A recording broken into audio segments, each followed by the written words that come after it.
John DeSando.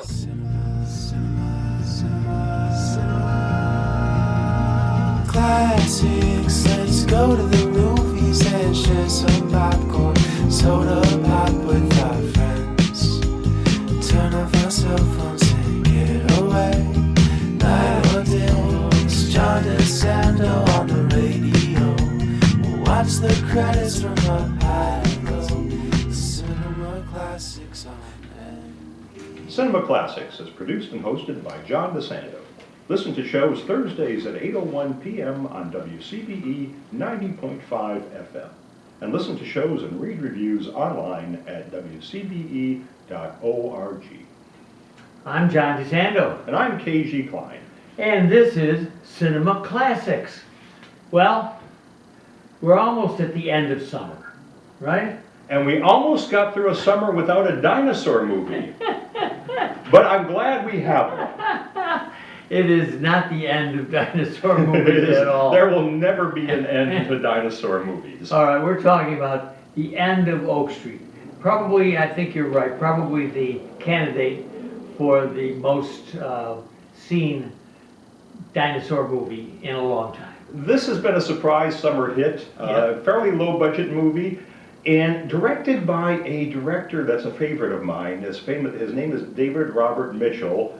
And he's from Detroit, like myself, and he's best known for a very kinky, provocative horror film from a few years back called It Follows. Yep. Which, very low budget, but it made a mint because it was really breaking new ground, something original in horror, which is hard to find. So I was very, very much anticipating this film, and it doesn't disappoint. No, but I think I can hear in your voice my opinion as well. It's not terrific. It's not a great film. It's not a great script. No. It needed a lot more development. It's a very linear story, so you're seeing this story, to pick up on the story, a suburban community from the 1980s finds itself overnight teleported back 65 million years. And their little community has been picked up and dropped like a Twilight Zone episode into the middle of a Jurassic World, and the dinosaurs start moving in. Yeah. And it turns into a carnage fest. It's not for the squeamish. There's some very, very graphic gore in this film. But it has some of the familiar tropes. For instance, it's got to be at least a half an hour before we even see a tail of a dinosaur. But I like the way I like the way that we know what's going to happen, where the people in the film do not. No, we see little hints. You'll see something in the background, something out in the woods. Yes. And the movie has been compared to Jurassic Park, which is a natural comparison. I think so. The script is not anywhere as good as Jurassic Park. Jurassic Park had many fascinating characters, all well played. It really did a nice job of having multiple subplots. Right. This movie, it's just focused on this one family, which is played by the mother is Anne Hathaway, the father is Ewan McGregor, and two really exceptional kid actors as their son and daughter. Yeah. And this is Anne Hathaway's chance to shine. She is absolutely fantastic in this film. She gives a performance, I don't think Jennifer Lawrence could have done better. It really surprises me how good she is at conveying such a wide range of emotions. She keeps this film together. Yes, she does. Now, for me, there's way too much crying and hugging. Yes, I can't argue that. my gosh, who is it? David Mitchell. What's it? David Robert Mitchell. Robert Mitchell. Good Lord, are you watching what's happening? Because given the moments that you're saying, and Anne Hathaway is a class act. Oh, yes. Plus, she has, I realized for the first time, terrific legs. Well, yeah, she has that too. This is a very good Hollywood star, and yet when she as taking the role of the heroine. Yes. Because Ewan McGregor's role is it's a throwaway. They never develop it. It's a pity that they use an actor of Ewan McGregor's caliber for this man-child role that really didn't need to be written that way. But it diverted all the focus onto Anne Hathaway's characters. And when we talk about comparing this to Jurassic Park, a better Spielberg comparison would actually be Spielberg's War of the Worlds. Yes, where you had one character with his kids trying to get through this apocalypse, and the emphasis is on family and trying to save the kids no matter what the cost. And this movie has its dark moments, it has its brighter moments, some happy moments, but yet not a very well-developed script, so it's very uneven. Well, I think that he, the writer-director, misses the chance of emphasizing the fact that this is underneath a satire of suburban America. It is a satire of suburban America, it's a satire of the relationships between neighbors. Yeah, very Yes, good. Yeah. very, very nicely done in that respect. And the other thing that makes this movie stand out from other dinosaur films of recent years is movies like Jurassic Park are set in the present day. So the dinosaurs are roaming a modern landscape, modern plants, modern forests, you know, the island of the Jurassic Park movies. This one, the setting is a Jurassic forest. So it's something we're not used to seeing. The trees are 20 feet in diameter and 300 feet tall, and there's giant dragonflies flying around. So it's refreshing to see a movie where humans have gone back in time, and as opposed to dinosaurs being brought forward. Yeah, you're going to see your old buddy T-Rex. Oh yeah, we're You going always to have to have a Stegosaurus and an interesting take on them. Most of them are covered in feathers. So they're running Yeah. with this current science belief Yeah. that, of course, birds evolved out of dinosaurs, and that even dinosaurs of 100 million years ago may have already had feathered coverings. And I'll tell you what, another thing that pleased me, and a little bit of an advance on this whole business, is that a couple of people get eaten.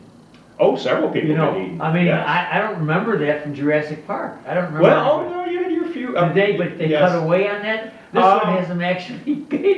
Yeah, actually, Spielberg tended to close the door He does. before it got too violent, because Jurassic Park was aimed more at a PG audience than Yes. a PG-13, and they wanted the 10-year-olds to be able to come and enjoy this. Now, you bring a 10-year-old to this movie, they're going to be traumatized for life.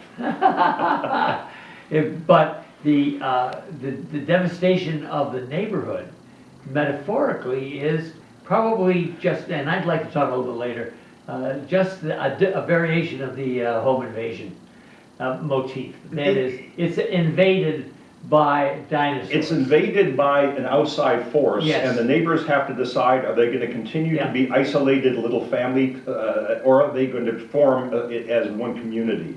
It kind of reminds me a little bit of a great Twilight Zone episode called The Monsters Are Due on Maple Street, where the community is suddenly, this little neighborhood is Yes. suddenly cut off, and they have to decide, are they going to band together, or are they going to tear each Yes. other apart? And this allows the very prevalent current motif, I mean within the last 10 to 20 years, even for Marvel movies, of family.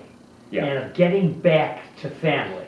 So it's modern in the sense that, yes, the modern family is fragmented.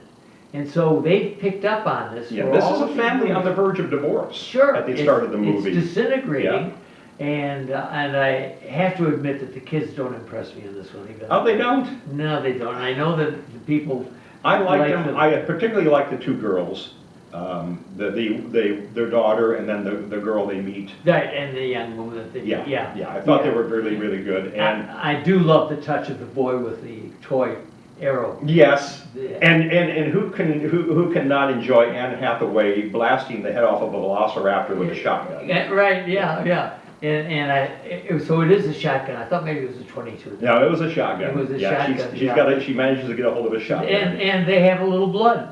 They have quite a lot of blood. Yeah. You know, so there's some good touches like that, but mostly it's about the family getting together and surviving. Yeah. Now this means it excludes most, except for the old ladies, most of the neighbors, right? It- It we- becomes a very The insulated. neighbors come in and go because, again, it's such a linear story, which means it stays focused on Anne Hathaway and the kids and doesn't veer off into other subplots. So this director is not big on large casts and subplots. Now, part of that is that it costs money to cast subplots, and he just doesn't have the budget. Yeah. But the same thing with It Follows. It Follows was really just focused on this one girl, and characters come in, characters go, but the whole story stayed on this one girl. And the same thing with this, it focuses on Anne Hathaway. Characters come and go, but we see Anne Hathaway in almost every scene. Yeah, the thrust of the movie being the survival of the family isolates the family for me from the rest, and you're quite right. Mhm. There are effects on the neighbors, but you have that one stereotypical neighbor next door who's bitching and moaning about the dog. About the dog Starbuck. digging, yes, a throwback and homage to Battlestar Galactica, and the kid has a Battlestar Galactica Right, yeah. poster on his wall. Yeah, so it aims, and I guess I like that very much, the fact that when it comes to it, you're gonna survive with your family. Yeah. And I just wish the father was a more developed character. Oh, I thought.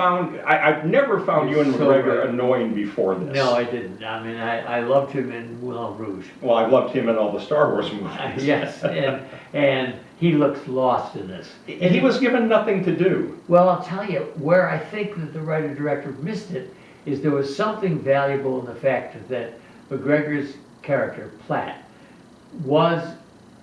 had lost his job. He lost his job. He's a whiny, childish guy, and you can see why Anne Hathaway's character is thinking about divorcing him, because he's really contributing nothing to the family. He's dragging them down. But he is delivering pizzas. He's delivering without pizzas. telling them that he's lost his job. He hasn't told them that he's No. lost the job, and he's delivering pizzas. He's got the pizza sign on the top of the car. Right. And that brings up a point. I do like the fact that we have something of a surprise ending. Now, we won't give that away, of course, but it's a very interesting, unexpected ending, very Twilight Zone. And so as the movie ended, I thought, where is this movie going to go? And I was happy with the way it resolves. And there are some people who say, well, we're never told where the dinosaurs come from and so on. They come from this transparent ball. Well, there's some kind of a portal has opened up, and it has had the community inside, and that portal continues. In order to have a resolution to the story, they have to have a way for the portal to reappear, and the portal does reappear. And look at, even a half brain can figure out how it's going to end. I mean, if you've ever seen anything with time warp. Oh yeah. You know. The ending with the husband kind of surprised me a little bit. Yeah. I thought that was, Yeah. and it leaves a few questions open as to what happens to Anne Hathaway's other Anne Hathaway. But yeah, that's as far as I really want to go with the ending. But See I'll the tell movie, you, Ken, enjoy it. I mean, you're suggesting one thing you need to know about this film is it's not serious about itself, and it's not serious about its science. Well, time travel movies are always problematic, John. They will always be a hole that you can't quite fill. And Spielberg ran into that with Back to the Future and managed to find clever ways around it that actually work. But yeah, you're always risking trouble when you do a time travel movie. Yeah, all right. All right, Ken. I wanted before. Well, I'd like you've seen a new movie that I'd like you to talk about. Let's do that after the break. Okay, sounds good. And right now, the film is The End of Oak Street. It is not yet the end of summer, and it is not yet the end of this kind of. It's your dinosaur movie for the summer. It's gory. It's violent.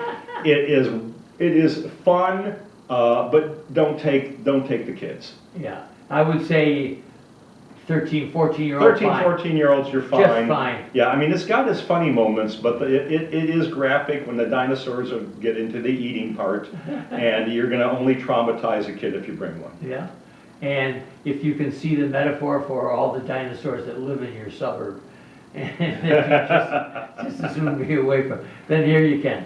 And the only sympathetic, for me, really sympathetic neighbor is the old lady with the shotgun. The old lady with the shotgun. Yes, I thought that's a great touch. Well, and the librarian. The librarian is also the sympathetic. librarian. Yeah.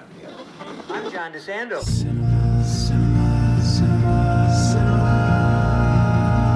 Classics, let's go to the movies and share some popcorn, soda